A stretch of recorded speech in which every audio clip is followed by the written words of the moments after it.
رب نیسکه له له له له مایرو گر خوبانه بنیسکه دال جوانه مایرو گرسی را بنیسکه له له له له مایرو گر خوبانه بنیسکه دال جوانه مایرو وسوارا ایسکه له له له له مایرو خاصیه مایرو بابلیسکه دال جوانه مایرو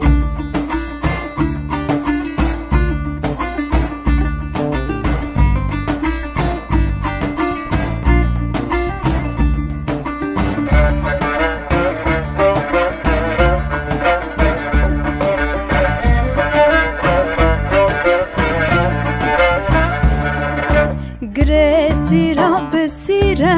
له له له له مایرو گر خوبانه بسیره دال جوانه مایرو گرسی را بسیره له له له له مایرو گر خوبانه بسیره دال جوانه مایرو وسوارا هیره له له له له مایرو خاصیه مایرو وزیره دال جوانه مایرو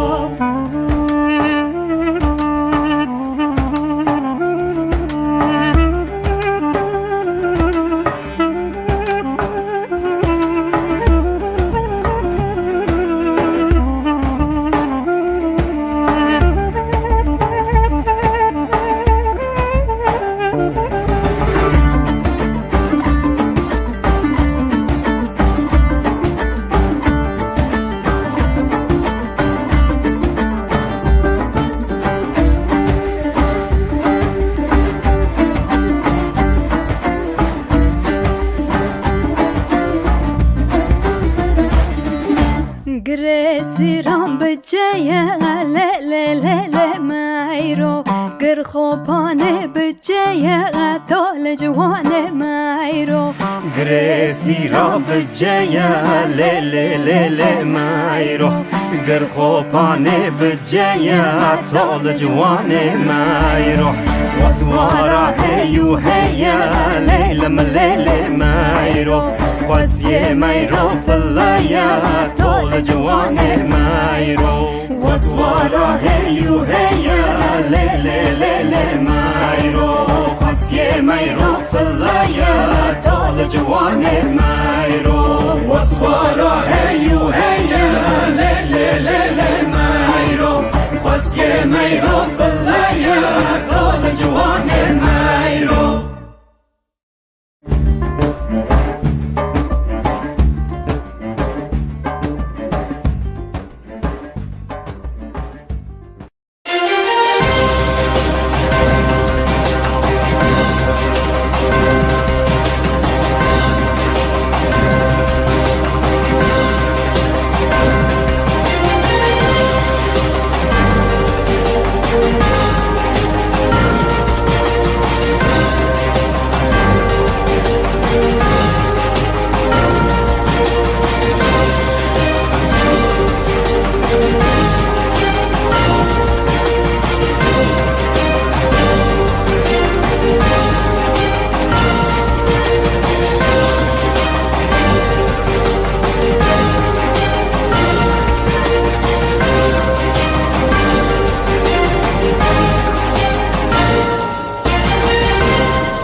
ایوار و بخیر، ایوار باش تماشاوانین هیجا به هیوی ما کند نوا خیر و خوشیه دبن هرتم شاد و بختور بن جارا کدن ام به هفرانه لسر اکرانا روشن تیوی ولگل پروگراما هفته نامه امی دهندره وی هفتیه ده چه بویر هاتن قوماندن چه گوتن چه آخافتن دهندره وار راگهاندن و سیاستی و تشتین تین قوماندن لسر آستا سیاسی و جواکی و روشنبیری دهندره روجاوی کردستان ده بتایبت هر وها لسرانسری کردستانی جی ام جواره تینن و ترخان دکن لسر اکرانا روشن تیوی و جواره دکن دیاری بلی تماشاوانین هیجا وک ام حول ددن هر روجا یک شبه ام جريكي جرين فكرو الراماني والريباز وقوتن وآخافتن وهلوست وقوتارين كردي جربجر امتينن ام دكن ميوانين و ام هول ددنكو هنافين وهنكي بدوشن بهتر ناس بكن هناندركي بكن هيفين وقوتنين وآخافتنين وهلوستين ونرينين وبرسين و ترخام بكن برس بكن بينن جميفاني خرة بدن بروي دينن سرماسي ميفاني مجي بريكو بيك بأخافتن برنجكي نازك ودلال بكاربن وان برسبين وبشيوة وريبازين هروها ريز قرتني احترامي دانو استاندني بكاربن ام بهفرة شوينك ادج شوينين ما شوينين حفتة نامي شوينين روشن تي في ام بهفدورة بقدينن ميفاني من إيرو ميفاني وجي هروها بريز نواف رشيد نونري أنا كسي نونري أنجمنان اجتماعية كردي لباشوري كردستاني بمرة از دعوتي سر أكراري بكم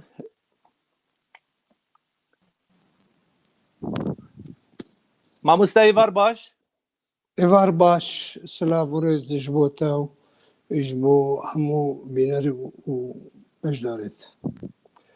ما مستا نواف سباستكم بلي أمي أنها جارك الدن أزي بخير هاتنا ما مستا نواف رشيد بكم وبخير هاتنا ميفانين أنها لما جهدار دكنجي بكم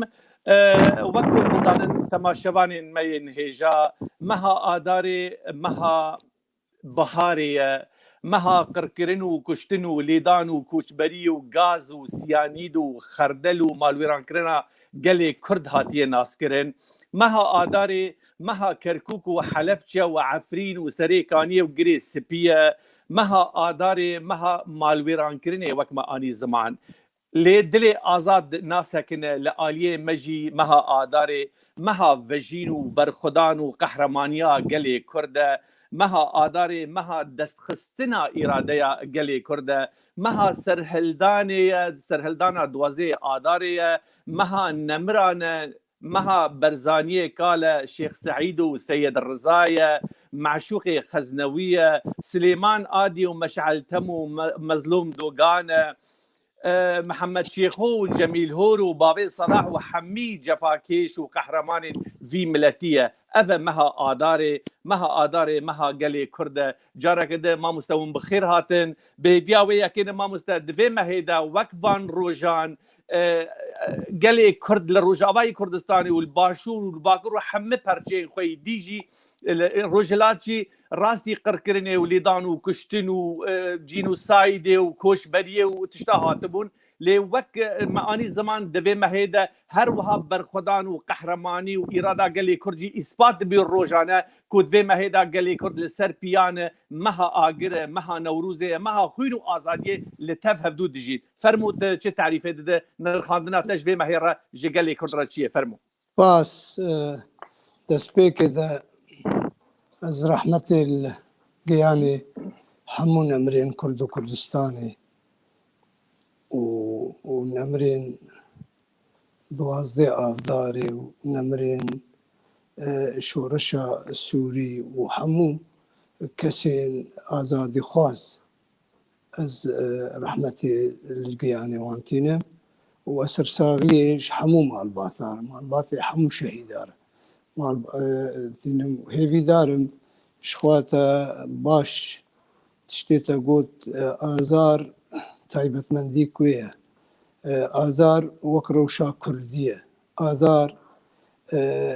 إيش وجيان جاني كرداتي ذا زورن ورو هرو هاجي شاهية كرداجي تدهنن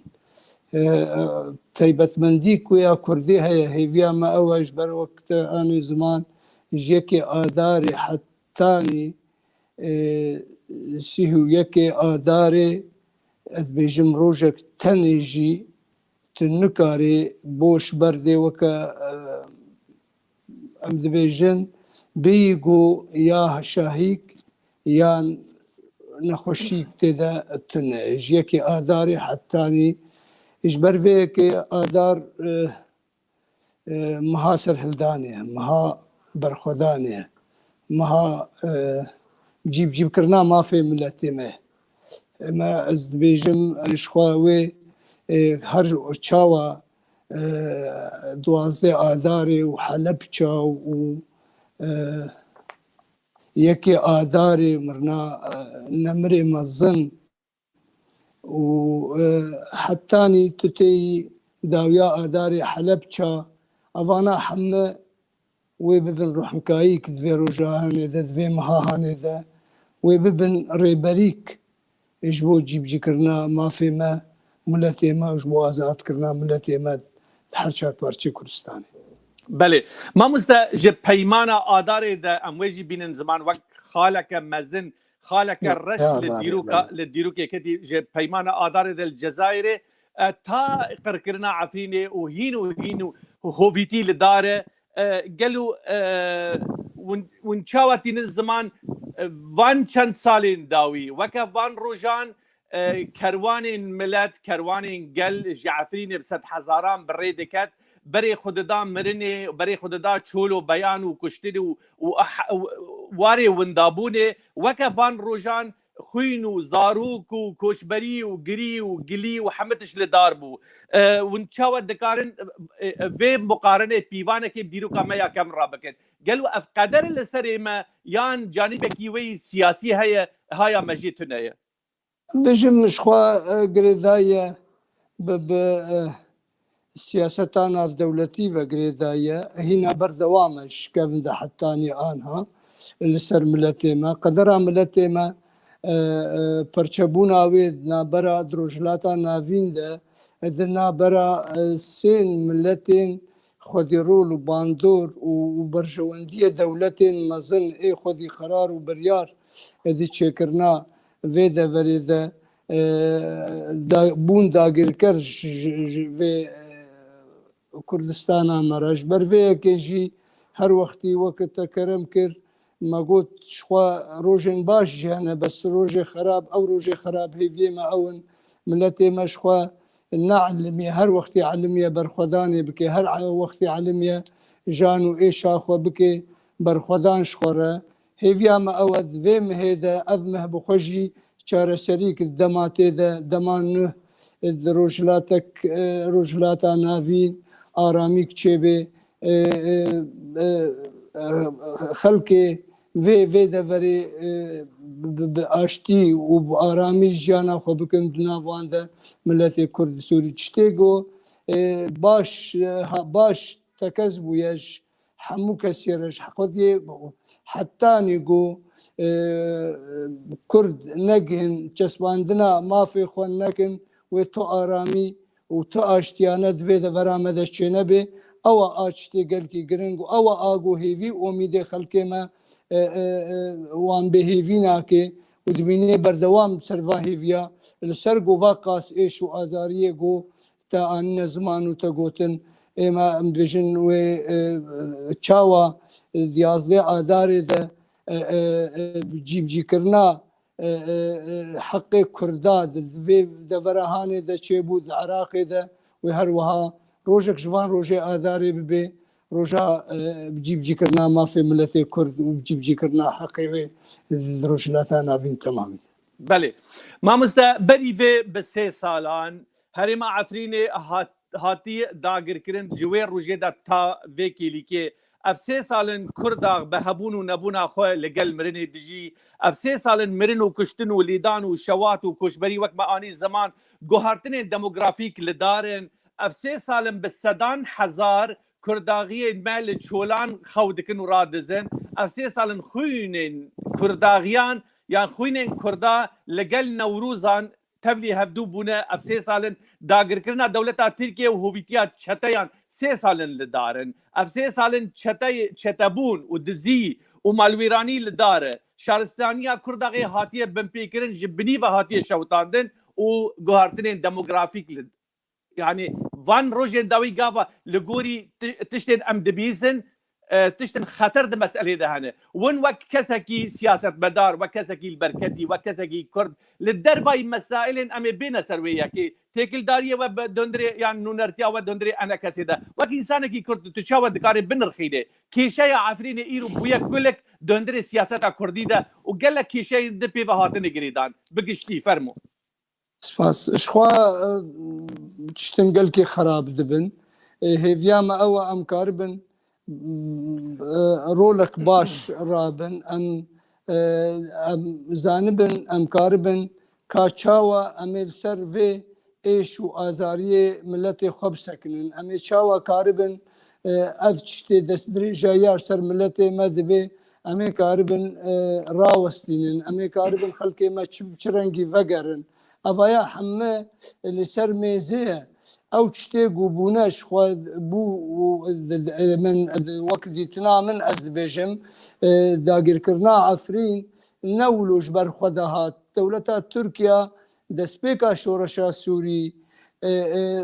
خدراكشان در باسی نفچا سوری ببی بن بهانن بن مهنود بن هنجت ناده لبلی تجاری درفت ندهادن دما في داویه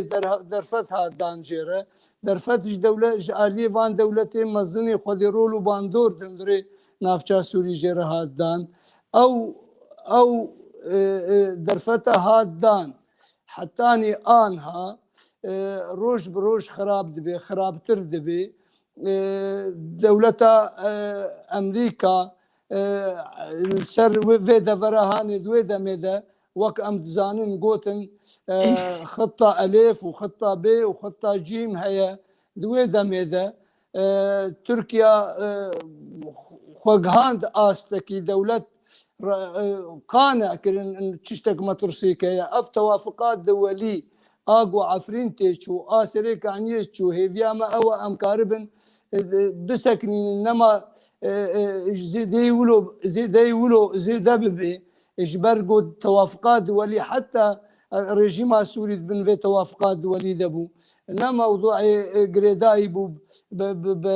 بطرفك يا بلايك يا دولتها تركيا دخست قريبونك دولتي كوما ناف دولتيها بديتنا مدد نارينا مدد ام كاربن آنها تشتي بويا آنها بويا ام كاربن امي چاوا خلقي خوا بپاريزن امي خلقي خوا چاوا وگرينن امي چاوا خلقي خوا آنها ايلو روج تيخو يعني كرن وك بحث دبي وبري چن روجا وزانم جي مجارك جوا مجارة هاي تبي بيجي بنافي ائتلاف او جروبي جو آنها بله عفريني ذا وتشريكانية ذا وذا جريس بيدا جاليه ائتلافنا اما جي وكان جمانا اجتماعي كردي ام باشا ما مستعمل بين سر اللي دما ببوره دما تدبجه توافقات دوليه هبون باشت هاتي ناس كرن حياه بيكي ليكي تجي اني زمان وتتكسك توافقات دوليه حياه الرجيم السوري يجي تدبو باش قالوا قابا وسع بشما اموا كرد ام شر برانا دكن لهدو شر برخو برانا دكن ام دشن هفدو ام هفدو قرد دكن ام هفدو تنا دكن ام هفدو توانبار دكن اليه اداره ذاتي اليه انا كسي توانبار دكه ودقي مرحله جريبتي اليه انا كسي هروال اليه دي يعني قابا ام بزاد بن شما هشمنديا ميا كردي نلقوري حدث شما بلناب ام بكار بملتي خد حمد بردا ببارزت بيكو ام هفدو بيشينن ابايا مهم بو فرمو باشا اما شخوال من انا مقوت دسبيك اذا مقوت موضوعي ام هناك توان بارد كن هناك اما وكو كرد شخوال قرنجيا يكريزيا مالا كردي هبو دسبيكا ويدا جي وقتاقو دسبيكا شورشا سوري دسبيكر كونغري دولتا شيبون للقاهرة والدفرندي شيبون ويش اخي خواستن گو کرد بیک دستی بن بیک ریز بن حتی گو کاربن پیش روزه ده جی خواب ببینن کاربن دوزا خو مزن بکن اما وقتا گو آنها ام دبیجن ترکیا مگو ترکیا دست خودراکشان گو در باس ببی لی دولتا درفت ندایده مخابن اما دولتا تركيا دولتك مظنة دولتك حلفي ناتو ده خودي هيزو قوتها نعم كرد إسرائيل عربستان تمام خوا حسابش دولتا تركيا دكي ما قلت ويش اخاقو ما هبدو هناكي قلت ما قلت خوزي ام نهيلن ازي اجاري باش شروفا بكم الجورنرين اخوا ام نهيلن بهانه تركيا بجيب بنجبوها قر دجي خون وخيال وجيب كرناك كردي وكردستاني بيجي هالوستاوي لوازبي هالوستاوي قلس بيش بر امريكا زيدي جاركي ومجي قهداري الواكرية وقت دوي دماغو ديالوج دكرن دقوت 5 كيلو دقوت 20 كيلومتر حتى يسيو 5 كيلومتر دفي چكدار سرانسري سينو تركيا نمينن ويش اخي اداره ذاتي دقوت دبي 5 كيلومتر بن ودما هشتا حتى دما عفرين ده امريكا دقوت آنها بفيرنجي بمينه وعفرين هر وسريك عنيه هر أبا خطة ألف بو خطة بيبو أبيا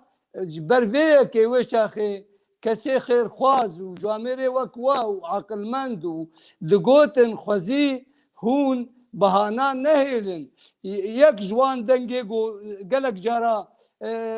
بانقوازي كرن ومدنگ ديت ذكر دقوت قرق آنها عفرين رادستي خلقين سفيل ببي خلقين چكدار تيدا نمينن خلقين چكدار دركفش دربي 35 كيلومتر مخابن إدارة ذاتي مارسر 5 كيلومتر الغوري اتفاقا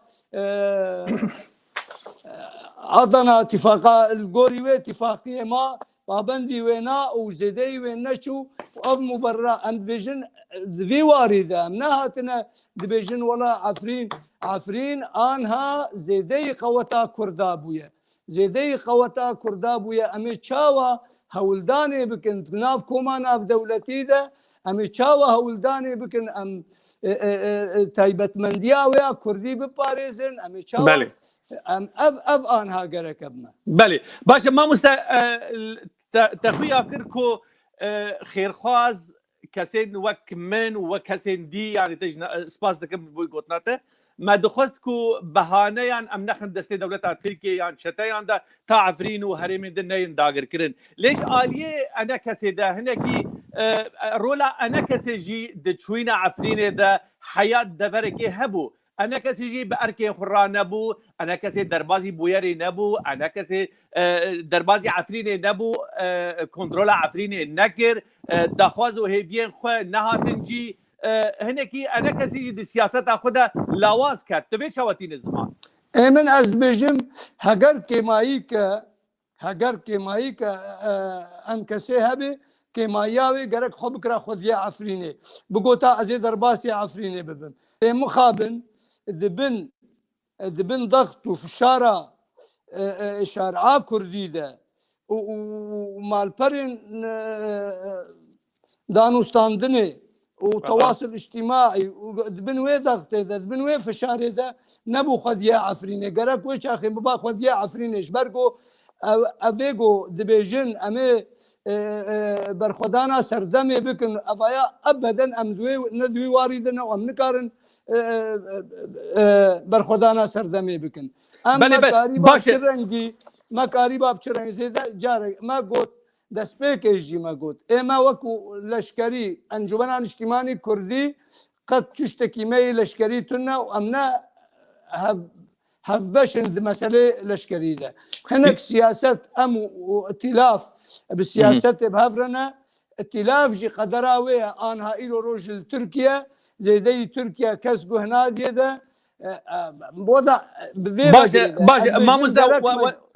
وچما دف جوين سياسته بردا ونچما نبون خدي عفرينه يعني نم معقوله ام بيجن آليه بيد آليه اداره ذاتي تشو عفرينه نما كسكي خطي ده نما وچما او سياست بردا چما ود دست ائتلاف تنه ده بردا ائتلاف بخرا هوفيتي وكوچبري ودجيتي وتغييرات ديموغرافي اني وحياه بكي لكي 3 سال عفرين بو عفرين عربات از بوب ترى زلالي ببيجم من از يك جوان كسي هندورێ ئەشخواز نەخۆت یە بەریارە ئەنجومەنە نیشتیمانی کوردیمە بەس ئەز یەک جوان کەسێک و گەرەک عفرین وەی چاخێ ئەنجومەنە نیشتیمانی کوردی فرد بکرا سەر دەولەتا تورکیاژی خۆ فرد بکرا سەر ji bo ew jî ew behanê hanê jî bibiriyana bigotana heger tu rast tu dibêjî tu dijî hebûna çekdara û pekekey va ême em ne çekdarin û em amade ne derbasî Efrînê bibin. Lê mixabin ev nebû. Ev nebû ez bêjim ev yek şaşîtiyê Encumena Niştîmanî Kurdî ye û gerek dîrok ser bisecilînê. باشه او ناخذ انا جي بجازه بيجم انا جي بيجم انا جي تدرنج بمینه چتره تدرنگ هر چتره نچیب تبیک دربی از آن جید بيجم گرک آن حدیث یعنی انجمن اجتماعی کردی بزوترین دم خبک خدیا عفرینه و هر درباس ببی او بنگوازیا نصر الحريري الفرش سراق هاندني قوت از دوده بمشم حتاني دبي دري كا حتى كي جاره دي وقتي قو بمالباتي عفريني الفيدي بوار مشت قو فقر انشما هناين مالا اخوا از هرم بمم شاهد سر فقرا وانا از بمم خديه وان وقتي قو فقر از ببنرم دست رجاي وبن بيكن دبي از ببيجم هواي هون فيدكن بس والله از الفر ونشتي بم لهوليري وهذاني من يجي القامش لور ونشتي بن وببيجن والله وهناك بان مكن وبيجي كرمك فرموك تخديا عفريني درباسي عفريني ببا قط او يا نابي باشا ما التهلوس اخويا كسانه اني زمان او ناخذي لي دركتنا لعفريني قالوا او صراعك بود نابرا اجنحه المجلس الوطني يان ابيات دخواز الدوله تركيا بوكو نبن خد عفريني او كذا يعني قالوا ناكوكين نافخويه هبون يعني اف هالوز اف درين يا دولة تركيا بو كونا بنخد يا عفريني من اسكارم يك قوتني بيجم رايا خذ رايا من از بيجم تركيا مش تركيا نخوست حتى قو تركيا نهلي امهرن من ازد بيجم هنا كاجما وبلكي انجمن اجتماعي كردي وبشكي مزن ما بدلالتها هلوستا إدارة ذاتي وبيدا متعامل بتركيا ركر ما بوضع عفريني ركر كاتشاوا خلق عفريني ايجو دركتن كامبادا رونشتينا منع بون جو فقر مالا خو جي خو عيني بوي هلوستي بوي دلالتي اف قرار هاستندن مخابن او زيدي جاركي محاولة بوجو راست ببي درست ببي بس نبو مثلا وقت نموناز ببيجم جارك جارة ديتنا حكومتها تركيا وانجمن اجتماعي كردي وخاصة كوميتك تشيبي وكوميتك هفبش تشيبي درباس ببن اوجي حتى انها بجينا بويا انا وقتي بجينا بويا از ناخذ قراري وبرياري مدري انجمن اجتماعي كردي بس وقتي يك رئيس ائتلاف السر راغاندني دبيجي مبان كر هون باركي خورانه بون هون واجب خورانه بون اوايا كيمايت كفستوي مجلس داش بو از نبو ما براباني بر مجلس ده بلكي نراستي ده بلكي ندرستي ده بلكي مزاوده بس ما هولدان دا ايجار افتو ماغو انا بيجن تركيا رينا دامه ما نقوتي حتى تركيا رينا بلكي ما بقوتا تركيا رينا دابام وانا هم تجي راح بكره ومخجي راح بكره ما بقوتا والله ما هولدان دا وتركيا رينا دامه بله اسپاس لسروی زلال کردن ما مثل آلیه دیج ام بین زمان ام جی تماشاوان خویا بکن و زلال بکن دما کو آنا وقت برز نواب رشید تین زمان کو شاشیه که مزن و دیروگی دکوه استیه انا کسی کو خودی لی در نکت لعفرینه و در بازی عفرینه نبو و تشبه دست خون نخست لآلیه دن وان شتایان بخورا سیاست قرکرین آنی زمان حیا اندامن حرکات کردی اندامن انا کسی اندامن پارتی دموکراتی کردستانی سوریا خستن حبسه ده و حیا شهید جی کرن وک شهید احمد شیخو لنافشایا شیه دما دربازی ناوا انجمن خود جهید بو لقل فصائل ائتلافه لويدر ابو عمشه قرتو تعذيب كرو شهيد كرن هروها النموناك دنج وين ماستر پایا بلندکی سیاسی دندری پارتی دموکراتی کردستان سوریه دل عفرینه ما مستحسن ایبش اوایای سر دسته چتاین هاته گردن دیسا جی انا کسی نکاریبو يعني هوفيديا وان چتايان بسكريده ما مستأبايا خويا سياسك ممنهج جالي ائتلافه ده پشتی ائتلافه نگه خل عفرین باش بردان عرضه دامار خود چیکرن ای روجیهاتی جاره کده دخوازه بروکنی بدلکی وکری جاره کده خطابه انا کسی بکه تشاوى في خندني دك نصر الحريري بخور چه اني بو اليه وفرمو من از بيجم شخوار نصر الحريري ميواني هرما كردستاني بو بله و او مسؤوليه هاتناوي وميواندارياوي او دراهجني ده وهاجر تشتك جداي امد داليه باش امد نصر الحريري افتشتي قوتن مجي وقت كرم كر اسكارم هاجر درفت تبدي من از بشكي باش قوتنا خوي قومه ذوجه نصر الحريري وشان داويده اذكارم هنا كي جي اشتر ببيجم شو قوتيه وكفا قوتني تم مجي قوتيه بله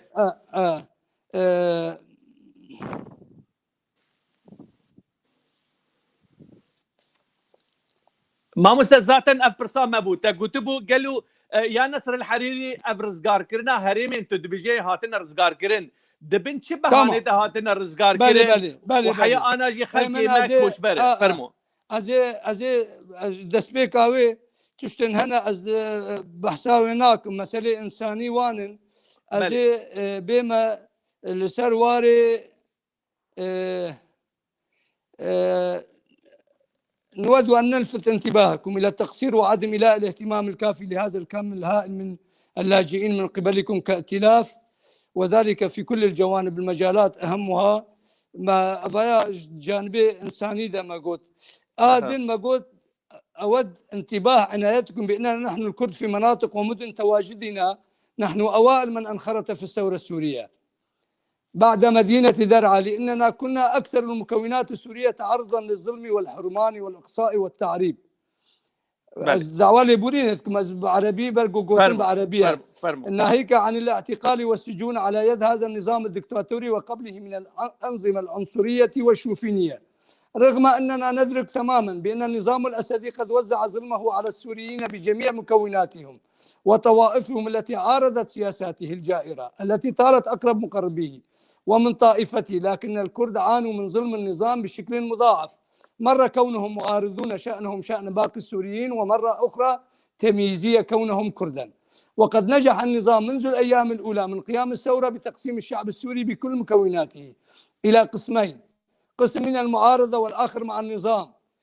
بما لديه من أوراق استطاع اللعب بها على كل المستويات. وقد حول سوريا إلى ميدان للمقاتلين المرتزقة العائدين من كل حدب وصوب، ونصبت نفسها كسلطات أمر واقع على الشعب والمناطق الواقعة تحت سيطرتها، والتي مارست كل الموبقات بحق شعبنا السوري عامة. وفي السنوات الأخيرة دخل مسلحون تابعون للحكومة السورية المؤقتة التابعة للائتلاف وبدعم ومساندة من الحكومة التركية إلى عدة مناطق من الشمال السوري، ومن بينها مدن ومناطق ذات الخصوصية والأغلبية الكردية، عفرين، سريكانية، جريسبي، ذات التواجد الكردي ذات تحت مسمى التحرير. لكن أقول بألم شديد وحزن عميق، أي تحرير هذا؟ عدا أن الأحوال في هذه المناطق هي الأسوأ من بين المناطق المسيطرة عليها، هي الأسوأ من قبل كل الميليشيات المسلحة، سواء النظام أو سلطة حزب الاتحاد الديمقراطي أو مناطق قسد، من حيث توفير مقومات الحياة والأمن والأمان وغلاء الأسعار، إلى درجة أن يتعرض أهل هذه المناطق إلى النهب والخطف والتهجير القسري والاستيلاء على المنازل والسلب وانتهاك الحرمات والأعراض، إلى حد التغيير الديمغرافي، حيث يتم منع عودة البعض من السكان الأصليين إلى ديارهم بحجج لا تمت إلى الوطنية والثورة بصلة من قبل هذه الفصائل، لدرجة تم وصفها من قبل هذه المناطق بالعصابات والمرتزقة. على كل يعني أبانا وقتها تشتك وجهي وإذا قوت وأوي برسف دا قوت راستا وقت تدبيجي بلكي جانبك ويدا هنكي بعموميتها بس جانبك إذا قال لك تشتهنن وقال لك تشت جوانا ما شارع سركرنا وقال لك جي هناك جي هنن من كنترولا مدنا بس ام السريا ام كاربن فان جروبي هاني حموها بكن دبن سيوانا حكومتا دمكيده باريكاريا وهون اريكاري بالمره ام كاربن فان انتهاكاتا بقرن وك نمونه قوت وكهاي كسيجتنا بوجيك جاري تاني يكجي اندامي انجمنان الاجتماعي كردي الائتلاف اذا بمردر باس بو بدهي حالاته مشار سركر باريكاريا ويناش لا ما مستا ببر استاذ فردا قد بك بلي بس تمام بكم دور اخو بيجا ما شفت هاي لازم بلي نحن قد فردا ببر يعني ام نكارن قهداري قوتني النصر الحريري بكن دماد درويا مزن اسباس دماد درويا مزن لبيش قال كردك ما مستعد دماد بيروا ودا انا كسي لهوليري دانشتي ورونشتي الويدري خطابه خد بيجي خطابه خباش نباش اويا عم ذكرن سر بسكرت لي دما وي قوتني دبيجي والله كرد نبون خدي كادر باز بن ازادي هي الويدري هرم هاتن رزقار كده دعيني ويدا ميدا كردين ما هاتن ببيكرن حكمداري 3 سالان ددن دكتور فهمي عبدو ابايا دما والويدري بروتوكولين دانو ستاندن القل نصر الحريري دكن لآلية كرداقي دكتور فهمي عبدو اندابي حركات كردية الويدري هندري حبسيده تي حكم كرن قالوا ابايا هنكي اخلاق دواري اخلاقي ده سياسي دين آلية دواري اخلاقي ده هنكي انسانيات لقال نصر الحريري هبيا وبكيماسي اعتذار خج الدكتور فهمي بخاصته وش قال لي عفريني بخاصته افدم دما قلم توقيعي دك امضاء دك 3 سال حكمداري ضد انسانات ابايا يعني الدروين مزن ابايا ناي قبول كرن فرمو تمام ما مستاهل از متفق بترى واز نابجم درونا كليه بس از دبيجم اي ما وقتها بونا ما هبي افتشتيغو قوتنا حمو قوتنا وجبو بروباغندا وجبو دعايته وشخره خوش دكي وافتشتيغو هاتي قوتن بس تشتك هيد ناف دبيجي اي ما كاتشتي خص ام ببيجن مجير بقوتا حاشا طبعا سياسة اذا افتشتها نابي ما خبر خراب جير بكرانا وما بقوتاش في ولاتي هره وشغلات الفيديو تنا وامو تو سبيع مراجن تفنجي وبرخدان ديجيتا بكن ما بقوتا يا ما بقوتا كاورا او دبيجي ورن ام ببيجن كرمكن فرمو بكن هون قش مدعونا هون بين درباس ببن وفان انتخاكاتا ببين افيك دوا جمرة دبيجي انا ناماغو جمر شانديه دبيجي از آمدم و از حاضرم هر چشتك چه ببي تجمرة بشيني و از چشتك و از كاربم از بكم از نكاربم بجي از بيجم من نكاربو انها وضعك هي بس از بيجم سياسته ده از بيجم يا حمل چشت ويا نچشتك والله قرك يك انها نميني وقرك ام ببيجن انا ام حمو بهفرة كاربكن وان تيخن بن بارده ببيجن امي خلكي ما وفقرن ام هرن الورب سكنن ام خلكي خوا تشجيع بكن جبو فقري حتى 6 ساله ام جدرفه ده بمينن وكما فلسطينيه داوياوي امي بكن قناغا حق العوده جي دسمنا كذا ام انها اريكار بن بهفره بفيواري يانا مختيقو ما قوتها بي انها تببيجي وبيناري تببيجن والله ما قوتها هي وام راجن تفنجي وام الكيلكا تركيا بسكنن وتبلو ائتلافي هم يكجي ما مهر لا ما مستا انا ام سياستك ما مستا ببره انا بلي ما مستا ببره من انا مجي مستوى خطابي من عندي راهيشتنا سلاحي از دبيجم يعني ببره منطقك دما جامير دبيجي هاتيه ميفانداريا ودك سد ونجي وقت طرف سياسي ومن بميفانداريا خرابونه لي وهلوستا انا كزيجي وك هلوستا كميرانه انا دخويا كر انا يكج سبب انكو انا تبوي ميواني ما براستي قالك تماشباني المجي نفيساندن جو كاكي نواف رشيد براستي لوجهي لسر چاوی وی خستیه جرا گوتی اف نرزگار کرنه یعنی برنگ کی رنگان تا جرا گوتی حریری اویا هنکی دکوی پرده دروینه اویا نباشه تو نکاره لی گلو ما مستچه در بازبون حریری الباشوری کردستان هنک دبیجن بهانه یا سبب چوینا ویل وی داره رسالک بخور راکر بو رسالک تی خویا کرن کو ائتلاف گیهایی دورک آستنگ لپیش دبیجن کو گلک توافقات دولی هنه یان انی و سازی و ریقستن سوری نو پیدا دبن انا کسی جخوره لمیدانک برفره دگره یک عادد ویجی انا کسی وی نکاری بود در بازی ناوا مکتبه انا کسی ببوره ائتلاف وی نکاری در بازی باشوری کردستان ببیا گاوا ابناکوکین کردی چوبانه سری معناه خو نصر الحريري ديتيه ابناكوكين كردي برزنه بلندنه بقوتنه كرد ناقر نبدو حياه نصر الحريري نشانه خودك ونيتشريا خودك تش دبيجي فرمو والله ما شخوا وقت مشترك قلت نصر الحريري هاتناوي مناسكر نميفاني ما ونبدع وما هاتيا ميواني هرما كردستاني وقافادي مشتركة كسكر بربسياري آوانا آدن موضوع ناكوكي مالا كردي أدبجم ناكوكي مالا كردي أم جي نعلمن وقت سياسة مدارجي خلقي ما هر وقتي عرب ولودكن هر وقتي قنهي خوا وخرابية خوا سر تشتا خلقي وداد لقينن أم نعلمن أم بنا براستي هناكي بموضوعيات أم تعاملي بكن برا أز بشي الدين أم الهفن بلا صد نصر الحريري تكفين مدى نصر الحريري نكاري تشتكي بكي خرابيا مجبر لنجي ما أم خرابية دكن أم هنا نآمدنا نحازر نجبي أم دخوازن حرية كجمع ايدي تاخد بن باسكي خدا أم نهاتنا بباوريه هجر باوريه ما دسبيك ذهبا ام بينا ناكن معنا از انا بهم سر مساله بري نصر الحريري ب ديالوج سكني بورا واستيابو اجبر هر تصريحك هر استفزازك هر روشتنك هر كارك انجمن اجتماعي كردي ابدا قابك نداي باش جبو انجما ايروجي هناك سر كردو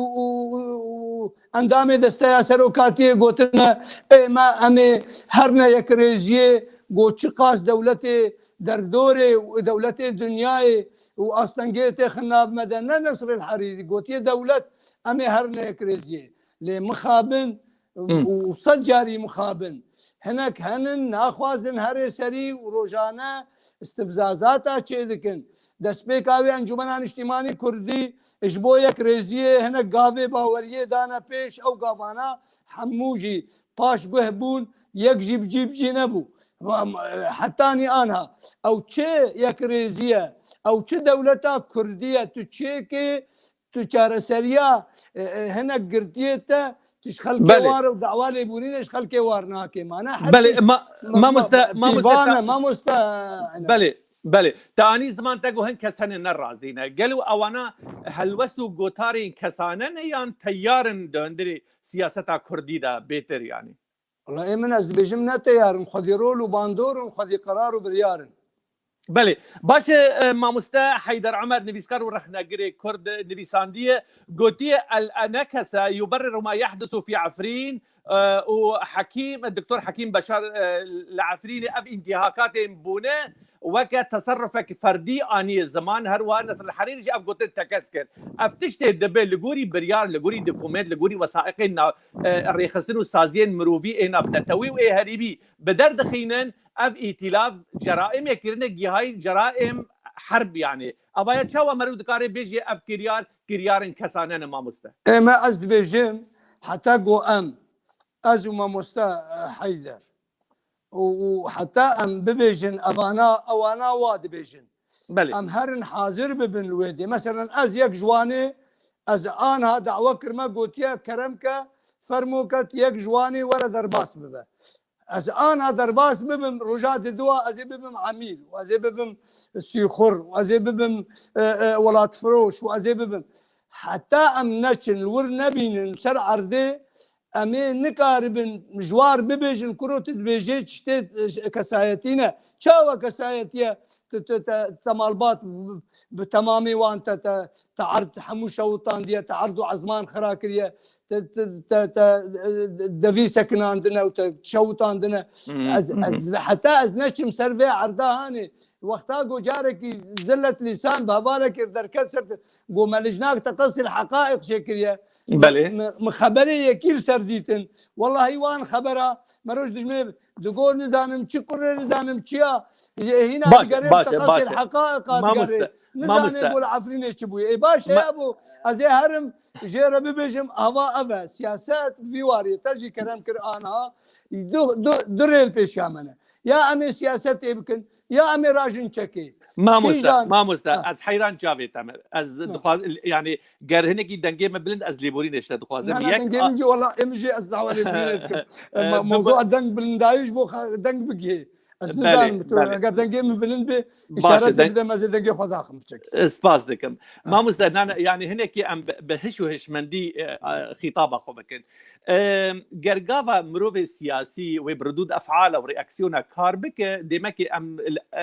راستی تو ئەنجامال داوین نایەن یعنی ئیرۆ ئەم بێژن چقاس رەخنێمە لەسەر ئیدارە زاتی هەنێ گەل و بەرە ئیدارە زاتی چووبە لەگەل نیزامێ ئەف گەلێ مە لە ڕۆژاوای کوردستانê پاراستە بە ئەف عەفرین نەدابا دەر ئەف کۆچبەری چێ نەکردبا ئەف ڕۆلا وێ دهندرێ ڕۆژاوای کوردستاندا ڕۆلەکە ئەرێنی و کوردەواری بە بکارەبا دە پەرلەمانە سووریدا لەگەل نیزامە سووری تشتێک چەسپاندبە حەقی کوردی ji sedî pêncî û yek çespandiba ez heyar rexnê milwan jî heye min ê bigota win hemîl ser ew ser çava mamostel aliyê we jî ger win jî derbasî Efrînê bûbana ger we alîkarî kiriba ger we alîkarî qediman diba ger we kontrola Efrînê kiriba ger we xwedîtî li Efrînê kiriba li herêmê dî jî we kiriba bera ez û mamoste Heyder û mamoste Elî û Mihemed û filan kes jî bera em rexnal we bikin kesê siyasetmedar dibe bi rûdud efala kar neke em nirînê xwe dibêjin em gel ticarî li dinyayê gel neşaşin siyasetmedar dikevin şaşkiya ji ber ku em helwesta şariعê em didin win siyasetmedar pîvanên wê stratîjî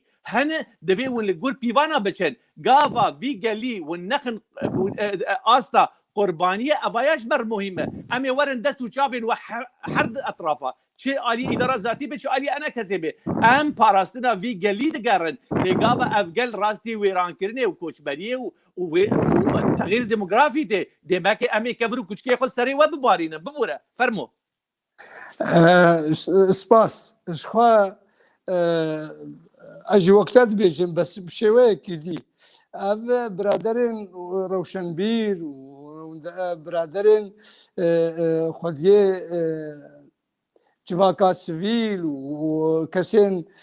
hêvî û omîd serwan tên dan gerek ewana ji xwe hêvî wan de gerek ew mixabin ew wextê dibine teref em divê de ne mewduê me ne mewduê redfe'l e ئێمە ئەم پîvanê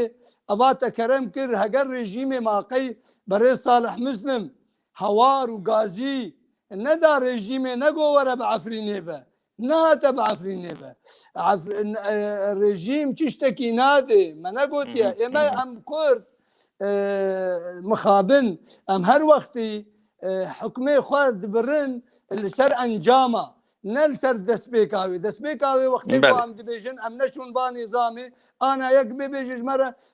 hûn ne xelet bûn û çûne piştî encam çêbûn bes di wê demê de wextê dibin wê zerfê de di wê saetê de wê çaxê heq bida me got em neçûne ba nîzamê min ez dibêjim ji xwe eva got ez dibêjim redfe'l ez wekte dibêjim em xelitîne gerek em biçwanin û gerek anha jî em herin lî vê rê jî em vegerin dîsanê baş e bes ev eva got anha em wek miwilo fêm kir işte eno yek hatiye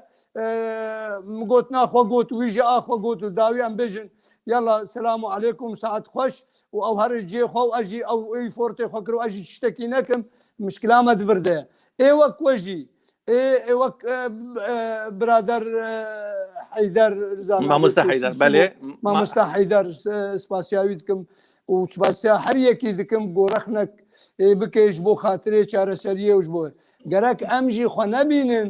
ئەم خۆ ببینن نەئێ بە ئالیکی یا بێ ئالی ئەم بێژن وەک چیرۆکا مسلمانتیە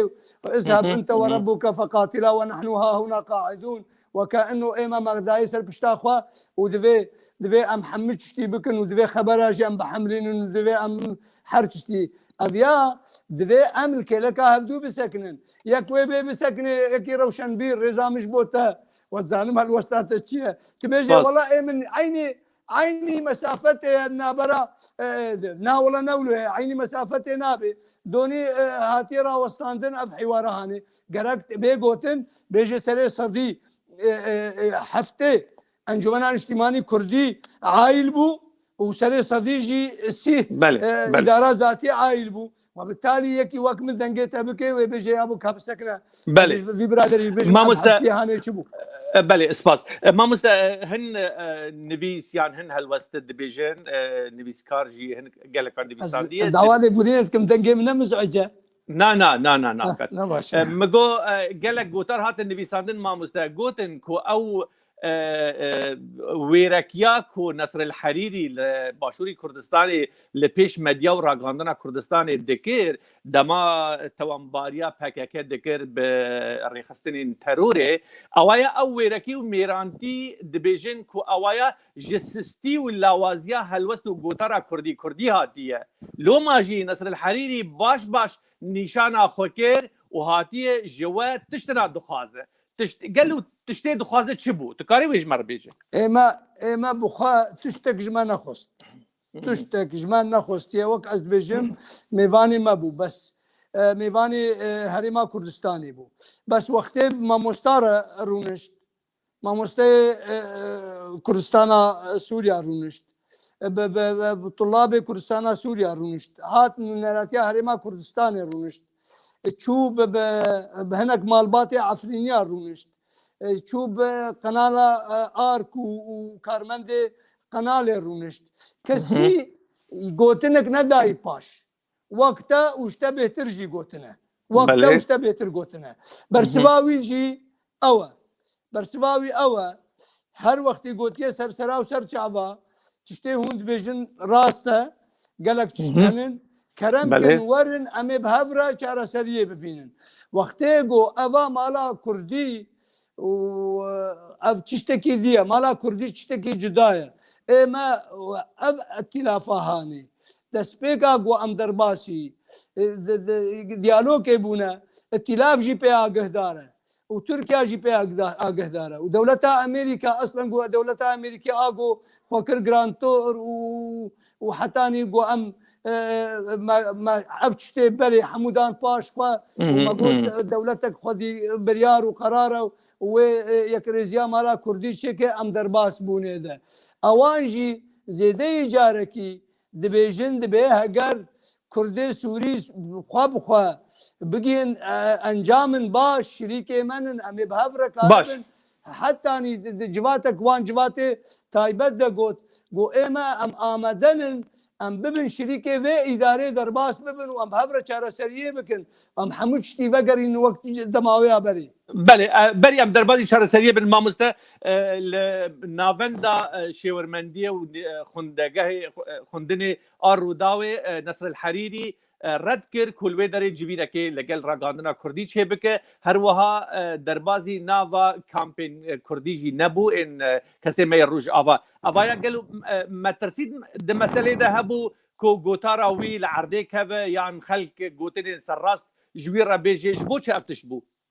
من وقت آگهیه گوشمر چه بون و زنم گرکتا او ليكولينا جو نافندا ليكولينا ليكولينا اروداو بيركر دريج او برسن قلكي تندو وتهمه تنداني ده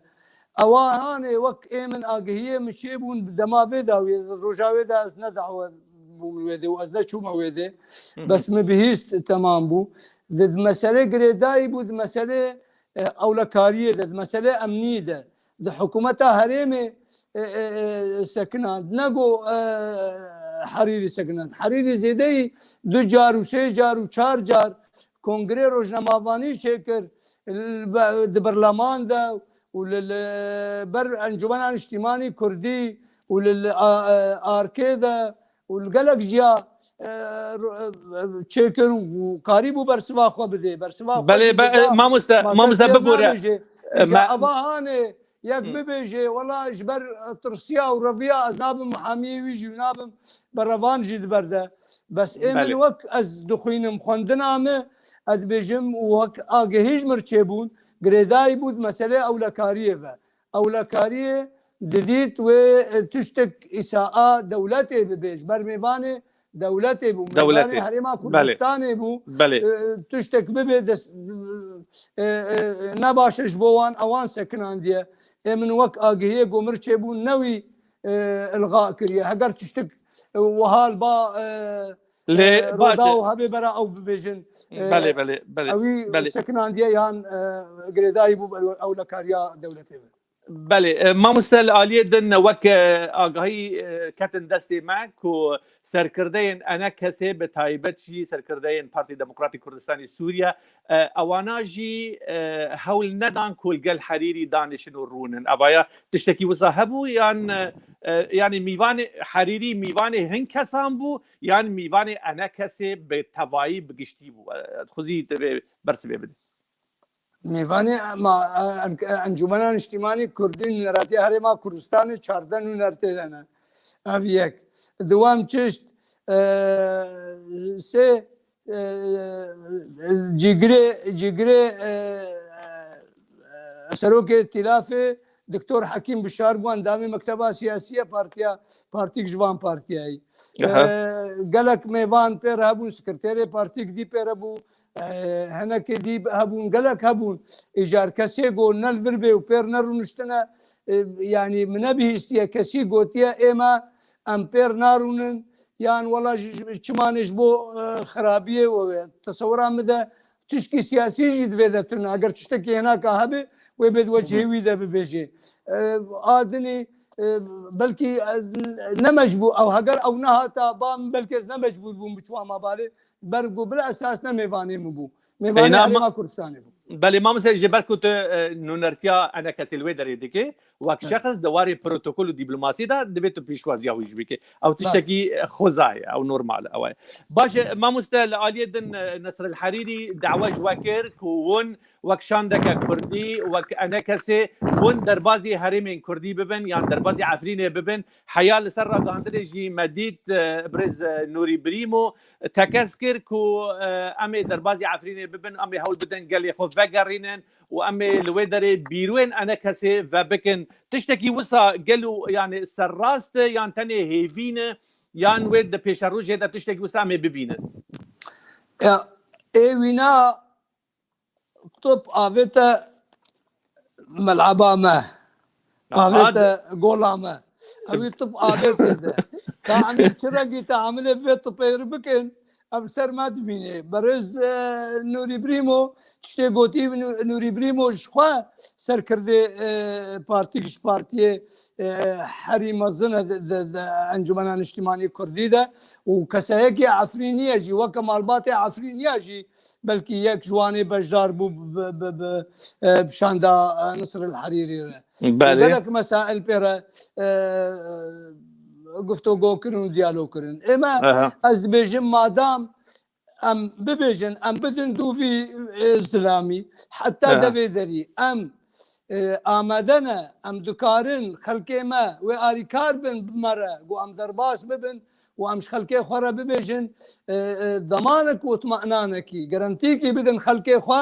bibêjin va em li wirin û vegerin ما خەلکێ me heta got demanekî nedê wa xelkê çawa vegere ez bim ez ve nagerim mamoste ez bixwe bim ez ve nagerim wextê got demanek û itmenanek mirçê nebê emn û emanek çê nebê çilo xelkê vegerî ber vê yekê ez bêjim ewî anha tiştek gotiye em jî dû de bimeşin wê çaxa got min ame bû em ê wê çaxê ser ragihandinê bêjin em ê dirêya van malperê camerê wekt ev bêjin em ê bêjin wela me hewldan da mamosta yani gotina te ji me re ye yan gotina te ji Birêz Nûrî Birîmo re ye ji me hema re ji min re ji wê re baş e gava îro em kurdaxî ji min wê re berpirsiyarî a min wî û a em kesê bê باش ایرو کرداغی به 100,000 چول و بیانانه لهریم فافینه لشهباید بنکونان دانه ایرو کردین بجی این مانه لهریم لکرداغی دبن شرط و مرجن گلکی زور زحمت دجین و نوری بریمو جی برز نوری بریمو داخواست کر و هیوی جی کر گو امه درباز بن تکز کر گو امه درباز بن امه وان کریاران هنکی سانسور بکن امه دورپیش بکن و امه بیروین خل لوی داری و بکن اوایا قاضى ام وك كرداغي ام دعوي قياده انا كسي بكن ام بيجن كاون لبيش ملتي اخوه لقل ملتي اخوه دربازي كرداغي ببن او ويركي او بلان او سياسات قالوا لسر ماسي يانتني اخافتنن نائمن از بيجم واما مستا نوري قوتيا امي هر من از بيجم قرك ام هر قرك ام هرن اباغو خستيستو مدى حتى انها كماسي ايمنن او ميرانيا جو خلق ما اجماد خوازي امونا بكن وك براني ديساني وك وقت عبد الله قدو بوار شو او بيجن بده مسائل شهر سربو برا ديساني بصدي وك وانا خبر اجمر بكن وك خبر عبد الله قدو بس ام هرن ببن سر عرضي ام ببن شاهد سر تشتي هي وتنهي ام نبمين بربندي يكي شفرة نفيساندنا كريا يا يكي مثلا بروباغندا راغاندني ابا تقوت شهباء اوجي قوت قو اي شهباء اي شهباء اي كامبادا قو اي نهشتيا افجي قوت قو اي نهشتيا حتى انا بزيفرن سر عرضا خو مالو املاكي خو اداره ذاتی ناهلن بین جوار خلق ناوان دچان جوار بيجن نچن برا امجي هر نجر بجوار بيجن ناوا ام فرن و ام بيجن واتين قوتنا هون سرفاني دي بيجن معنا خو نراسته و ندرسته وقت ام بسكن خلقي ما بين او اشتكي ويقل كي باش به او اغو راست و درست و ام بكن بينا اجاري از وكن ريبريمو بيجن ولا ام هرن قرك ام هرن وبريار نامنه وهجر انوري بريمو بساعتاوي خوش بس ايه من از ناخذ يوي برياري ما بس از بجم از الحر دنجي والحر دفرجي وانجمنا اجتماعي كردي دجي بجم قراك زوترين وقت او لجنا قوتشبوي حري درست ببي ودفي خلقي ماجي درباس ببن وخلقي ما سر عرضي ببينن سر عرضي خلقي خو ببينن وملاتي خو ببينن كاتشب ادفي وان هنا وش زحمتي وش ايش وازاري وان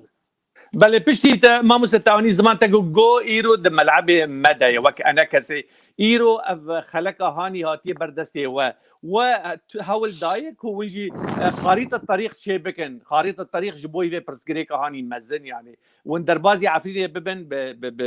باوايكي لزو بز هاول بدن كو فانكر يارين دبن بكرنا ما في مروفا غارتني ديموغرافيك ون بسكنين ون دركب يعني بلانك وصل بردس هي قالوا يعني ديس از تكز بكم يعني تاني هيفينا ابانا من تجي دوباره دك برساخه واجي نكار مشترى بيجم جبرغو البام هبا كان ادم باش براتو باش زعبي يعني از يكين ادم باش بام هبا من اشترى بقوتها اي من ازد بيجم هجر اف حتى اني اف ديالوكا كردي وافيغو كتنا دؤال يادا اف خلقي ما يجدر في هردو اطاره از بيجم اوجد اجبدلاقو ببيجن بدنجي خبلند بكن ببيجن برا انجمنا اجتماعي كردي جي ائتلاف زوترين وقت بكشي اجبو خاطري ام حمود استي خو بدن سروي هفدو وام بهافرا بقرين قراك اوجد بشجيريه جمره بكن بزوترين وقت هرن وهناك جمجي امدنا خو تطوع بكن خو خبخش بكن وام بورا بين وان دفرا ام حمود بهافرا اري كاربن اجبو موضوعي ما نمينه حرامانه ازش خو فيجي ببيجم اما دما ما دو خاله قال كي جرينج مساله يكريزيه ده عافتنا يكجد نرينا سياسيه وادي جي لفقرا سياسيه نرينا سياسي ما تمدقوت وهر وقت يجي يك جوانا يك شتونه وسركه حتى نيجو ام يكريزيه كن دفهم بيك هالوسط تعامله ام بيك هالوست الجوري برجوانديه كردي ام اوبوزيسيون ربكن ام رژیم ربکن ام دولت جیران ربکن ام پیکاتی نوا خورا بکن ام دولت خودی باندور و خودی رول ربکن ام بیک هالوستی حتی نی آنها ما هر دو که گو خلاص کرنا انجاز کرنا ایگو هنک جوامرن دبیجن راوستیایی ما یک جواب جینا کریه اما هنا ام با ائتلافنا ويواجه حروروش كل حميمي من يكيل شامينا ويكيل روسيانا. بله باشه مامۆستا ام آنها آنی زمان ام فيديو كي نصر الحريري جد تماشاوانين خورا نشان بكن وام بهبرق هدار. سوريا للسوريين لا نريد لأحد غير سوري أن يتواجد بأجندته على الأراضي السورية، لذلك نحن والإخوة الأتراك حبايب. يعني المشكلة الموجودة في شمال شرق سوريا حزب العمال الكردستاني وأثروا على وحدة سوريا وسلامة الأراضي السورية بارتباطاته مع حزب العمال الكردستاني بولي حزب العمال الكردستاني. ونحن والإخوة الأتراك شركاء في هذه المنطقة ولا نريد حزب العمال الكردستاني ولحزب العمال الكردستاني. لا طبعا متفقين كذلك على حزب العمال الكردستاني. حزب العمال الكردستاني اللي هو ما في فرق، يعني عندما نقول حزب العمال ولا الPYD ولا قسد هي كلها تنظيم واحد، إنما السبب في ذلك هو حزب العمال الكردستاني لأنه يحمل أجندته الخاصة. كان حزب العمال الكردستاني هو السبب أجل تطبيق المشروع الخاص به. باشه مامۆستا نصر الحريري دبيجه كو ام تجاري قبول ناكن كو هيزين اجنبي بياني لسوريا بمينن ودبيجه ام تركاجي شريكين هفدونه وفيلمك جديد جي دبيجه ام شو بدك احسن من هيك؟ ويجي قدار بكن شو بدك احسن من هيك؟ وادعو الاخوه في المجلس الوطني الكردي ان يكونوا معنا جنبا الى جنب، واحيي الاستاذ عبد الله كدو اللي رافقنا باحد الجولات في المنطقه في عفرين وريفيا والى اخره، وان يكون لهم هناك مكاتب. شو بدك احسن من هيك؟ شو بدك احسن من هيك؟ مامۆستا هەلوەستێک وسا دبێژێک و ئەم ئەنجومەنا نیشتمانیا کوردی ئەنەکەسی ئەم داوەتی عفرینێ دکن بەراڤەگەڕن بیروێ خۆ مەکاتبێ خۆش لێ دەریڤە بکن و ما ji bilî vê hûn çi dixwazin yani gel û ev camêr ji çi wêrekiyê de axibe yani ne em dixwazin şexsiyeta wî tehlîl bikin lê xelfiyeta siyasî li van kesan xuyaye cuda ye xuyaye nahêlin ku Kurd bi serê xwe bijîn كرد حياة أمي تشاوا لقال يجي وقت في أمي بقاربن فجر عفريدة فرموا هم كرد بسري خانن هم بسري خالد جين كرد وقتها وقتنا تيا أولتا قوتيا كسي بياني برانا منن وداويج القوتنا خوفا قريا قوتيا تركيا أم دولة تركيا أم حليفة هفن بشجيرة بمرة إما أم جيد بيجن قرك بياني نمينن هر یکی جمع لگوری خواه تعاملت که وقتی گو ام دبیجن گرک بیانی نمینن جبو هنجت و گرک حزب الله نمینه و گرک داعش نمینه و گرک روس نمینن و گرک پککش نمینه بس وقتی گو ام دبیجن پکک گرک ترکی نمینه گرک ترکی نمینه شخواه و گرک همه داگر کرن همو بس وقتی ام ببیجن ترکیه داگر کره ام نابیجن امریکا نداگر کره روس نداگر کره حزب الله نداگر کره yani kabir yara Kurdi dindire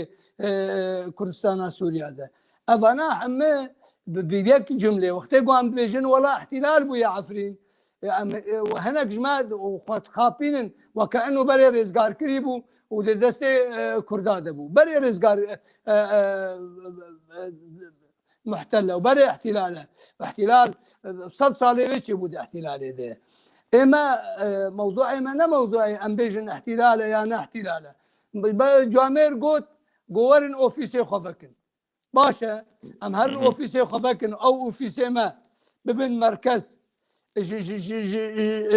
رصد ومراقبه وحمش تشتيره باشا واختاقوا ام هرن ببيجن جد من شرط ومرد جدا افجي ما هنكي بهبره مسألة تايبدا ما قلت حتى قو أوفيس وابن قالك يك شقدار نمينه دنابا باجار هذا شقدار باجار هذا نمينه أب يك شرط مرجع وحتى تقاربه أمن وأمانة شكل واستقرار شكل دفع شقدار نمينه وعيني واي باشا عيني واي وتناشي وتبي بيجي والله بينا وها قوت ولو قوت وأجينا شوم وكاج شاوة شيبو قالك أتبجم ام همو برپرسیارن برده و سر سریوان انجمنان اجتماعی کردی برپرسیاره بده دو وی جامری حتانی داویه جر ببیجه برات افقاس نوایی و افقاس نراستی تکرن تشکو آنین کانی کا آزادیا خلقی و کا رزگاریا خلقی و کا ام وی کاری بکن و هر یکی حقی وی و مافی وی و ملک و املاکی وی لی بزیفرین او آراسته وام وكيدي حتى الصبي ام بيشتغلن يكي بيجي ولا شمات انا قلت يا احتلال او يكي دي قلت يا شمات انا قلت يا نزان ويكي بيجي ولا حوارات كردي سكنيا ما سكنيا موازين القوى ام فكر سر تشتي انتليجنسيا وسر شمنديا بلند سياسي يعني ايرو برجوانديا قال كرد د سر برجوانديا كسانه و بارتيير چه پارتی به چه خستن به جبهه انی به اداره ذاتی به انا کسی برجواندیا وی گلید سر همه کسان رایه ایرو لآلیه دما حریری درباز بو وجه هول دا و هلوستك اريني دا ون دربازي عفريدي ببن وان هولدان و اوفيس خلوه دريفا بكن وقالوا غازن خوكرن ودعوتي ملتي خوكر قالوا فقرن وخست وهنك اللي شار سريا رياليته واقعي بقرن دبيدا يعني ام نافلي بكن براغماتيا سياسي بيدا بيدا لبرامبري في بارتين بيانكي بإيرشكا تند لوفا قريانو برسفا ودا وبراسي هلوستا نأريني بو دربارة هم هلوستا ودا هم هلوستا باشوري كردستان دا وهم جي داخوازا نصر الحريري لدعوة كرنا وچوينا والهرمين كردي اوايا قالوا برجوانديا قال كرد سر فاتشتي قشتي رايه چما ونو پيا دي يعني ونو اداره ذاتي ونو بارتين پيانا كي دبن ماسير لهفدونا كن وجهر ببيجن قالوا ام دي انسانا فقرين هريمي و ام ده مال بطا فقرين جبو في قالي ام جقركرني وجينوسايد خلاص بكن دبي لسر استا في مساله ونبحردو بابدورا كار بكن ليه تشتي بويا مخابن ترسي فيبو تشاود النرخيله فرمو ما مستا بارتين بينكي وبيدا بدلالتها بكك تعامل الدولة التركية لك بدلالتها بكك بدلالتها نظام تعامل ائتلاف يردكي مخابن ما قي ام سر طاوله كسي من عام كريا حتى ام دبن طاوله بتفقن سر طاوله كسي من عام كريا كوس نكاري من عام بكي ام دسبيكا ويدا دلالة دسبيكا ويدا أزيفي ببيجم للتاريخ موضوع ما أم يادفي أم أنك مجلس وطني كردي أم دلالتها بكا كتعامل بتركيا بكن دولتك دجمني خوهم بيشتاق خو بدن شامي دروجة ولدت شورشا سوري ده هنا نتلاف هبو ونا تركي هبو ونا تشتك هبو انصار پیدا دهات من آخر کش بخوا پیشندان ادکرن و دگوتن اردوغانكم يقتلونا نا مجلس نا ائتلاف ابو ونا مجلس درباس ائتلاف ابو ونا دولة تركيا ابو بلان في شكل هاني ام نكار انتمافو حقا بچسبين ام دراستي ودرستي ايرو روج ام ببيشن يك برياري ويك قراري ام كردي سوري بخوا ام بكين آستكي ام ببيجن اف عفرين آمي وجبو سريكانية وعفرين وقريس بي دوبارة نبي ديركي وعامودة ده ام چه چاره سريه بكن هافره بله اب آگرنگه اب هاگر هناك هابن ببيجن ام آمدنا و ام دكارن وكوان فورتو وويقو دكرن و ام كارن هرن بتفنجي و برخدانا سردمي بكن ام ويجي آمدنا و ام استفتاء اكيد شكن باشا ما مزدا شر دولة ام انتحاري بكن بس ام سياستي انها بكن بهفره او ادرستو راست ام كارن ده مالا بقرينن ده مالا ام وقرين باشترا الصد فورتات دولة تركيا بكم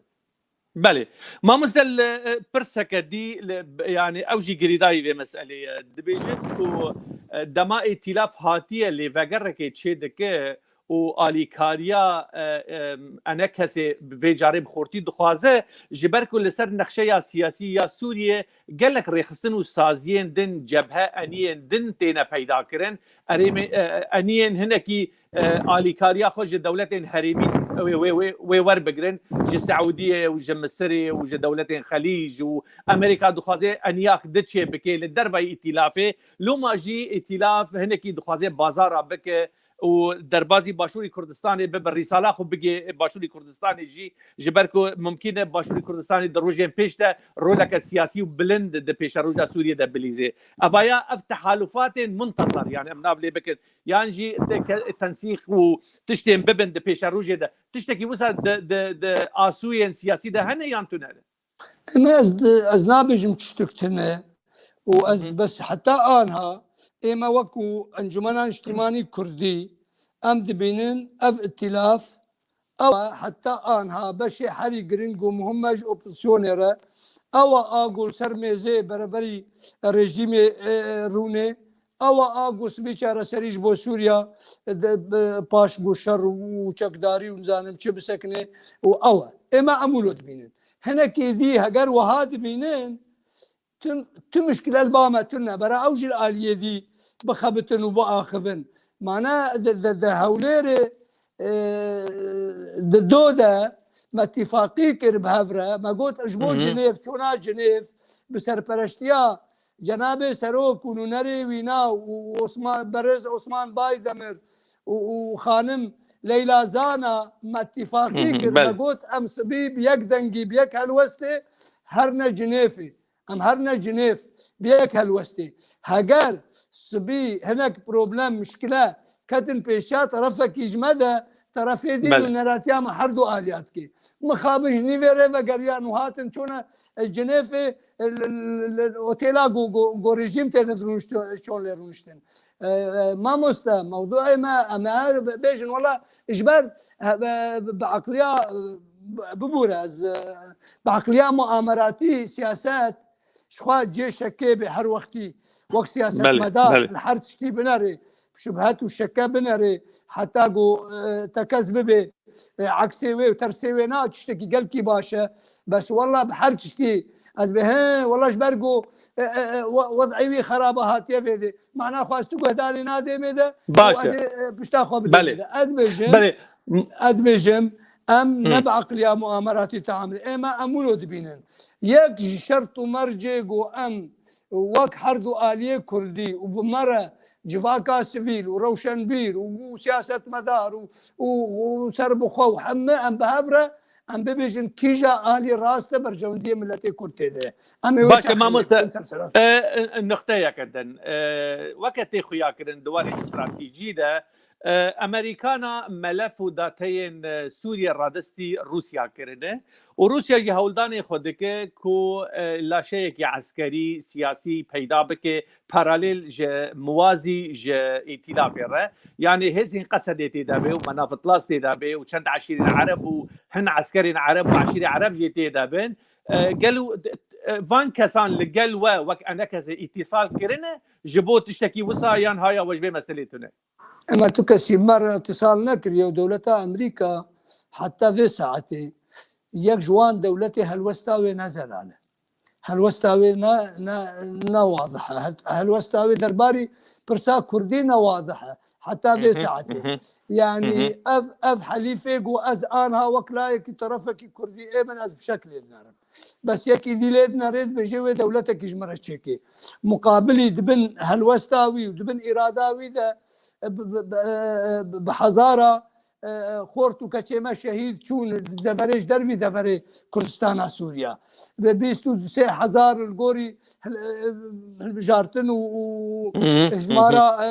إداري كيم أندام وحموجي بونا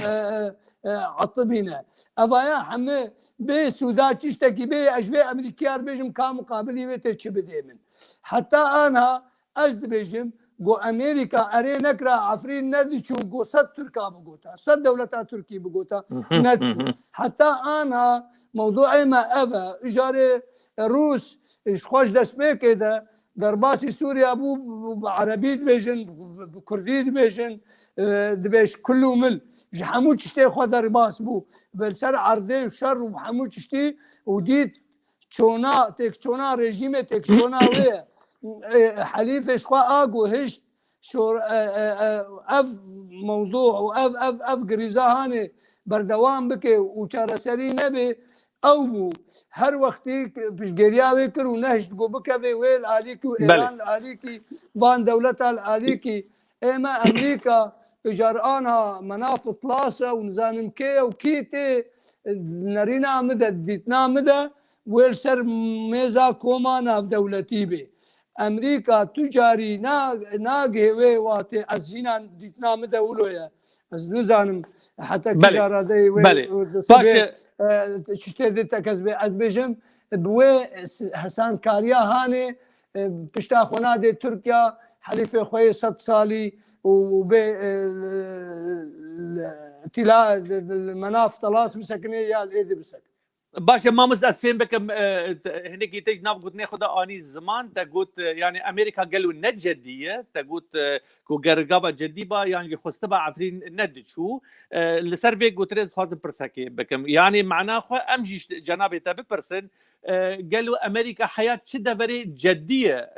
ديتنين كردي ده لهفاتنا مالا كردي ايرو دما ام دبينن او لوازبونا هي او تشتي دبي دوربونا هي يعني ان هذا نصراني كردي روستينا معناه خوتي واتاي كو امريكا حياه درجات نجديه وك جارانتور فرمو هذه بيجم من اسبوع بسكي شروفا بكم في قوتنا انا قوتنا واضحه يعني امريكا جاليكي دخوازه اداره راضي بكي جاليكي انجمن راضي بكي جاليكي تلاف راضي بكي جاليكي روسا راضي بكي جاليكي تركا راضي بكي جاليكي رژیم راضي بكي واقاسا جبر وقت بيگرکه وقت بيگرکه دخوازه وقتا خو دريج بكي امنزان او وقتا هاني چد بالاوي ده چ دواوي ده ادن موضوع هر وقت يجي دقوت وي وقتا دماغو عفرين جي شو دقوت سنيال دان قوت هجر وهابي هجر هون بآمن نكن هجر چقدار در نكبن تقوناغا سر 6 كيلومتر وترك در باس بن زيدي جاركي قوتيه بس ما بآوي نكر ودر باس بو آنها يك اغو هشتيه قشبين الباما چيبه گرانتوريا وي بلكي ام بيجن كاربه ضغط وفشاركي بكي الاداره ببيجي تشينا بدهون بكن ام دبن فا اميداده ام تشونيانا هي ما دفي اداره ده حتى بريار وقرار وان نكرديه جدر في سينورا كردستان سوريا امید متننه بس باش بو دولت امریکا خکر گرانتور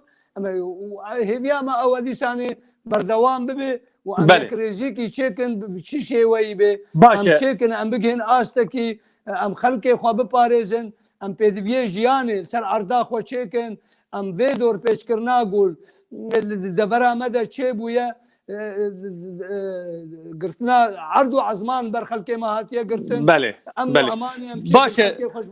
جوان كامبا بقرين او امهم اداره ووزارات ما وادارات ما بله باشه ما مسلم معناه اخو ايرو ام فكر سر برساس سرك يكريزيا مالا كردي برهباتنا مالا كردي نخشيا باراستنا في قالي ونقاش كري ومظلوم عبد جي قالك اني زمان كو لسر قالك نقطان ملهفدو كري سدي نود وزيدا ترجي ملهفدو كري باش دروجين داويدا ام قالك ناكوكين دنابرا حردو لايان حردو اليان دا ام دبينن افتش سبب خودشيه قالوا قابا ام جهابن هبدو ما مذاكره بمعنى قول چمايه هفاتنا مالا كردي جهاي كدري راستيا وي ام دخازن جدوي وبيس فرمو من اعز بجين اعزانم إشخوا نرنا سياسية ولفقرا سياسية في حردو ودخالي جرينجن مهما بس هقر سر عردي دواري براكتيكي نكرند عردي ده حقيوان نفيساندنا وك حبرات سركاغتي يعني إجبر فيك هنا أم نجيشتنا وينا للأسف مخابن دسبيكا وإذا مثلا بروجرام ده موضوعي قندني قفتو بكن أم موضوعي پیشمرگا و درباس کرنا پیشمرگا بچرنگی درباس ببن وکو بنگهیا رکفتنا دهو که بویا بنگهیش و رکفتنا و قرار قرار اما بچرنگی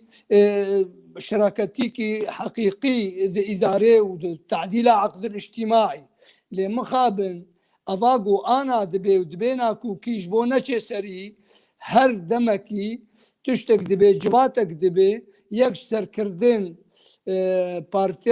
بارتين بينكي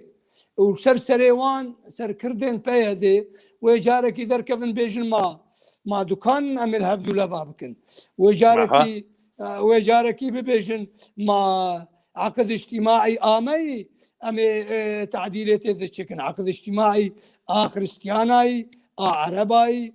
تركماناي هموم مكوناتها جاركي وببيجن يعني والله أم خاين أردرونن أم عملاء أردرونن جاركي وببيجن والله وقتي قو أم درونن أم خانت بخوينا شهيدة ومالبات الشهيد باشا ما مستياني أبدليل أزا تمام بك ما مستيان مخابن أبا آقو ديالوج دراوستيني وناهلي كسينا قلت يا أمي هرن دكانا الهفدو لبابكن ما قلت يا أمي هالبشارتنك تازة ونهبكن بس دوارك إذا سر زمينك آرام سر زمينك بيتق وبيتك دار وبيكشتن وبي زمينك جو خلق وزيفر مالا اخوات زمينك وبيدفيه جيانا ابن ما قلت يا مي بكن انا هنا كان بيجن دكاور من سبي بكن يا كي بيجي ولا تجي زماني كردينا يا كي بيجي ولا دخازن برنامج نظامي بخوين هذا انا حمون ناكو كي انا امن ايجو هشتنا راوست وهيفيا ما هو دنجي جواميرا اي وكوا ضغطوا فشارك ببي وببيجي ابيك ريزي انما على اخو وقت قلت بيكي دروني نابت بخاينا روني تبردروني مجارك قلت مش برادرك قلت مقلت ابي قلت الباش وي سروكي وفديت بيجي خاينه قالك بشتاوي بقري بدستي بقري ببري خبدان تشاوان تشم بخاينا روني ما دام خاين عميله شرخه بخيده مثلا مو بخيده باش ام بفدر اللي كرت فيلمي قدار بكن برازي برستا جماعه پارتیا دموکراتا کردستان سوریا راپورتا خوا یا مهانا یا مها سباتا بوری درخست تیدا راگهاند کو دانوستاندنین کردی روجاوای کردستانی جبر کریارو من پیکرنن پیدی و هلمتین خاینتیه در مافی انجمن اجتماعی کردی لسوریه هات نراوستاندن بله ما مستا هاتی خویا کرن با آوای کیج آوایان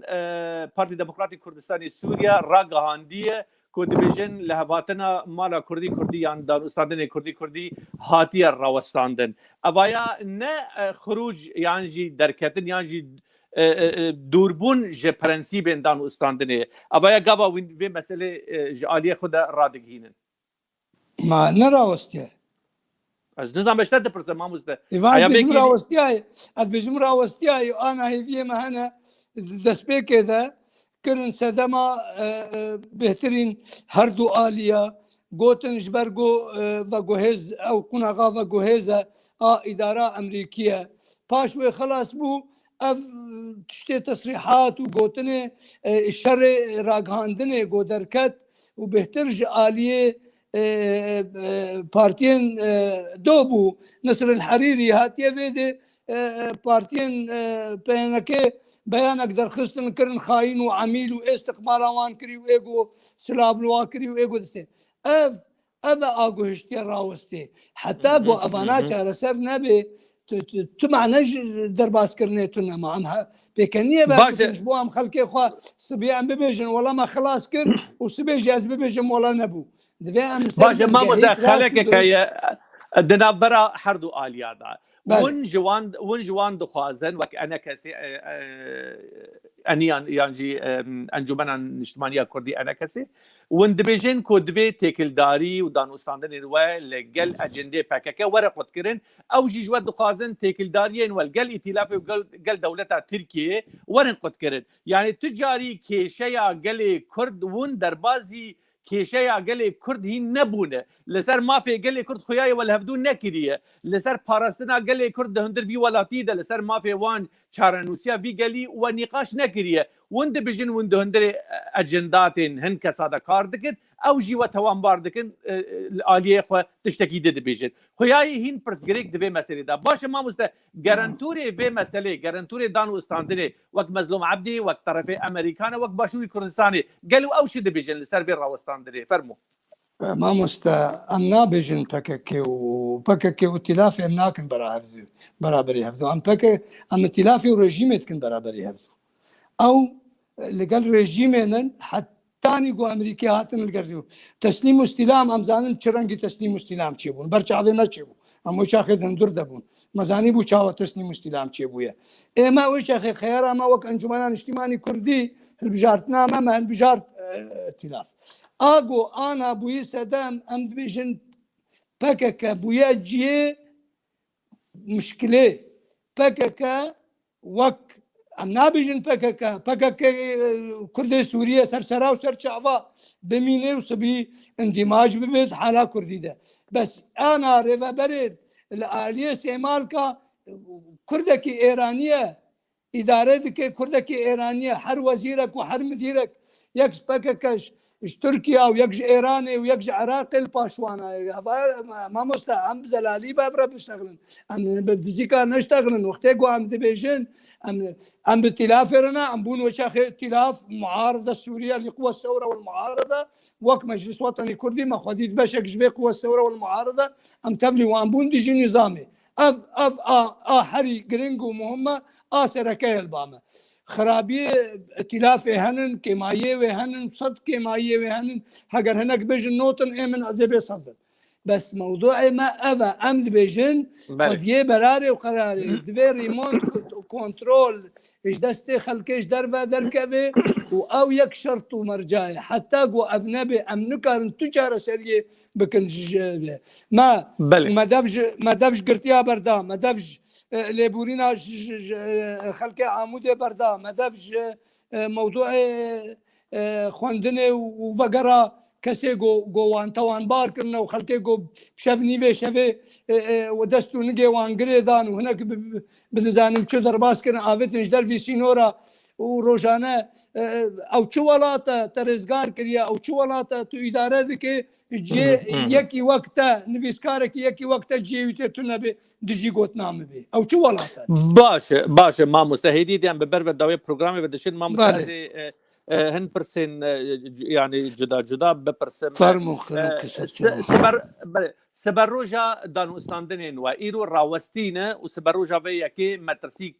کەتیە شەرعا کوردی و ئەم بڕاستی دل بترسن ئەڤیا بگینە دەرەجە و بگینە سینۆرێکی ئەم ژێنە ڕازی وەک شارع یانێ ئەوەیە وێ چاوە بێ وتچاوە سبەر ڕۆژێ دخوینە گاوە خودێنێکی ناوبەرا وەدە هەردوو ئالیە کوردیدە ئەف تشت هەلوەشە وڵات شتێکی گەلێکی خراپە و هێڤێ من ئەوەن شتێک و ئیرۆ درۆژە ئیرۆ بووە و دۆه بووە هەنێک سەرکردن ئەنجومەنان نیشتیمانی کوردی و دەستەیە سەرۆکاتیە هەنێک سمینار چێکردنە تەکەسکردنە و گوێ بەردەوام ببێ دیالۆگ ئەوە جێ کەفخۆشیا من و خۆشحالیا منە ئەس هیڤی دکم بڕاستی بێ سەر بەنگەهیک ڕاست و درست بێ نەش بۆ خۆشکردنێ بێ نەش بۆ خەڵکێ خوا ئەم کێف خۆش بکن و پشتی درۆژاژی ئەم ژوار ببێژن ئەم vê neqlê birastî em yekrêziye bikin xwe got yekrêzî nebe em ê nabêjim em ê bes em ê ne dozama em karin doza xwe mezin bikin û ne em karin xwestekê xwe bilind bikin û ne em ê karibin ciyê xwe bibînin pêşe rojê de heger em bibînin jî em ê bila wazî bibînin hêviya me em hemû jî berpirsiyarî karibin rêvegerekî bikin û em yekîtiye bikin mamoste Amerîka li ku derê maye divê yekê de nûner û şandeyên Amerîkî مراقب جبه مسئله را یان دورن امریکا دبیجم وان چند روزه و داویه هنکی باش تێدە مەشن و دخوازن دیتن چێبن هێڤیەمە ئەوە ئەو دیتنایە ئەنجام بێندان و کاربێ تەکاتەکا بەلکی دیتن چێ دەبن هەگەر ئەف شتێگۆ ئانها ئەم دەبیژن دوان سمینارادا معنا خۆ تشتن هەنە هێڤیەمە ئەوە بگهێوەی ئاستێکار بێ دەخت و فشارێکی سەر هەردوو ئالیا بکێ وان وەکوکیا هەما ڕاکێ و کاربێ بەردەوامی گرانتۆریا خۆ دەبکێ و سەرپەرشتیا خۆ مامۆستا دان و ئستاندنên di navbera îdara zatî û hikûmetê rejîmê de heya ana hîn li darinê lê nehatî îlankirin ku hatine xwedkirin û hatine birîn evaya hûn pêşa roja vê yekê çawa dibînin ئێمە ez dibêjim ji xwe nehatine birîn tu carî jî nehatiye birîn ji ber vê yekê jî ez dibêjim mixabin yanî îdara tu stratîjiya wê ya sabit tune stratîjîk wê muhedded tune yanî her wextî gavadî min got her wextî cîkî dixe meselen rejîmê meselen carna jê amaje pêkirin nû ême em amade ne herin li gel rejîmê û em hêza qesed bikin hêzek leşkerên niştîmanî Sûrî û feylaqek taybet ji bo wê çêkin û em amade ne herin çûn amadebûna xwedan Rûsya çûn operasyona ago dibêje a hindir û ago bêtir helwesta wê nîzîkî helwesta rejîmê ye pêra rûniştin ême hêviyê me ew e bi stratîjîk muhedded û berê jî me ez dibêjim destpêka wê de jî heger rast em gihabin encamin rastî û durustî li ser nerîna siyasî gerek em pişêwir bi hev re her em bi hev re rûnin em temam bikin em bibêjin ka û em deh camerê wek te evê got bêalî û rewşenbîr û dûrnerîn em hazir bikin berjewendiyê milletê me bikêrine em bi her bar rejîmê belê ez yani tenê ji bo lêvegerê yan ji ez mînakekê bînim ji hundirê dîrokê Başûrê Kurdistanê gelek hewldanê xwekêrên û dema em bêjin Saddam Hüseyin çi qas dest û dev bixwîn bû lê dîsa jî Cebha Kurdistanî li wê derê yan piştî serhildan û şoreşê li Başûrê Kurdistanê dan û standin li gel rejîma Saddam Hüseyin dikirin ji ber ku Birêz Mesûd Barzanî jî anî ziman gelek caran di kitêbên xwe de jî gotine gotî berjewendiya gelê min di ser xwînê re ye loma jî min di ser hestiyê gelê xwe re min gav kir ez çûm destê xwînê destê Saddam Hüseyin min girt û min silav dawî yanî berjewendiya gelê me berjewendiya Kurdên me li Rojavayê Kurdistanê di ser berjewendiyên PYD û PKK û NKC û kesê dî re ye em ji we dixwazin em dixwazin ku bi lez û bez û bibin yek yanî îro dîrok îro ez û te ve em kurên vê demê ne ji me re ne muhîm e ku di navbera her du şehîdên me Şêx Seîd û Seîd Riza çi nakokiyên navxweyî hebûn lê ji me re muhîm bû îro ji me re dewletek avakiribana îro jî daxwaza me ji we her du aliyan ev e ji me re ne muhîm e ku Birêz Newaf Reşîd لەگەل مەزلوم عەبدی چی ناکۆکیên wî hene em dixwazin tenazulatên cewherî bibin ji bo berjewendiya vî gelî ez ê gotina te ya dawî bigirim mamoste û ez ê xatir dixwazim spas xwe camerana siyaset kirin ev te nimûne anîn rêkeftina azarê azdê azarê a bû herî a giring û a muhim ewa got xelkê tu qîmet û ehmiyet nedaye ji ber vê yekê ême em ana dibêjin gerek em hewldanê bidin em destûra Sûrî de tekezekî bikin te'kîdekî bikin bi hebûna milletê Kurd ewa ji azdê azarê ji wê wextê hetanî ana û ji hukmê zatî a nedurust a neheqîqî bi erebî digotin û a heqîqî û a federalî û a referandûmê û inşallah wê bigê serxwebûnê ew hîn bingeheya wê ye ême anha em dibêjin gerek em bi hev re karibin heger rejîm bê û heger opsyon bê êgo ji me re arîkar bê me re bibêje di destûra Sûrî de binivîse deynê bêje milletê Sûrî Kurd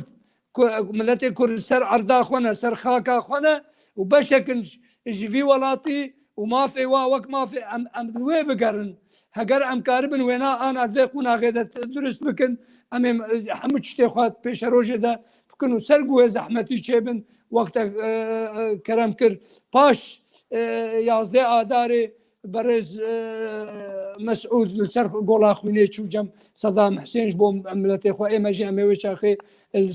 بيل حمود شتي بكن بس انا تشتي قيمتنا انا خلق هبونو تنبونا امد جي جم خلقي وامجي بهفره ام بهفره فينا بكن قالك ام هرن بدش مني خره فينا بكن نبهف دورة بكن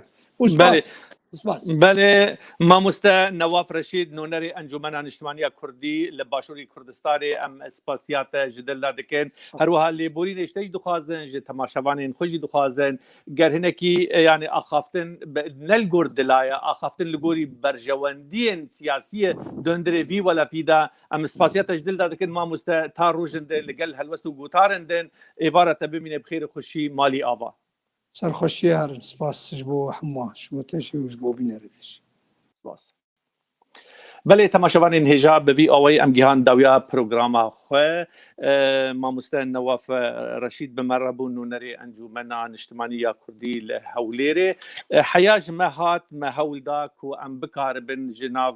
فکر و رامانین مامۆستا نواف هوناندنه که بکن آخافتنه که بدرینن هلوست گوتاره که بدرینن لداویا برجواندیا گلی ما وقت مگود سر همه مصالحین مگ کسانه و ریخستن و سازی و پارتیان الرأي اویا زور مهمه ام فشاری و ضغطه لهر دو آلیان بکن کو برجواندیا وی گلی مهمه لآلیه دن ام دعوه بکن کو پیاده یعنی اداره زادی و انا کسی الهفدو بکن لسر برجواندیا وی گلی برا گلی ما وگره گلی ما ندکون هذا بجي ایرو زرارا ماینا گلی ما گلی کرداغی گلی عفرینه بسردان هزار لشهبای و لفافینه و لحلبه و دورین دی بینان و بیدان و بیاب و بی آلیکاری ناف نتوی و ناف خویی اویا زرار استراتیجی دگینه گلی کرد هندری روجاوای کردستانی بتایبتی لهری ما عفرینه یعنی نوگر زرارا گرانه و وگر زراره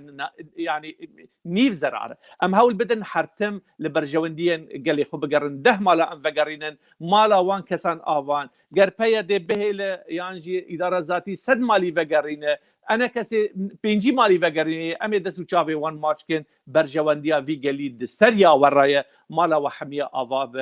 بناوی خواه اینایت دیکو بناوی کارمن روشن تیوی ام اسپاسیا و حمیدکن تا روژندن تا لگل هلوستندن گوتارندن مالا و بمینه بخیر و خوشی ایوار باش هر بمینه شاد و بختور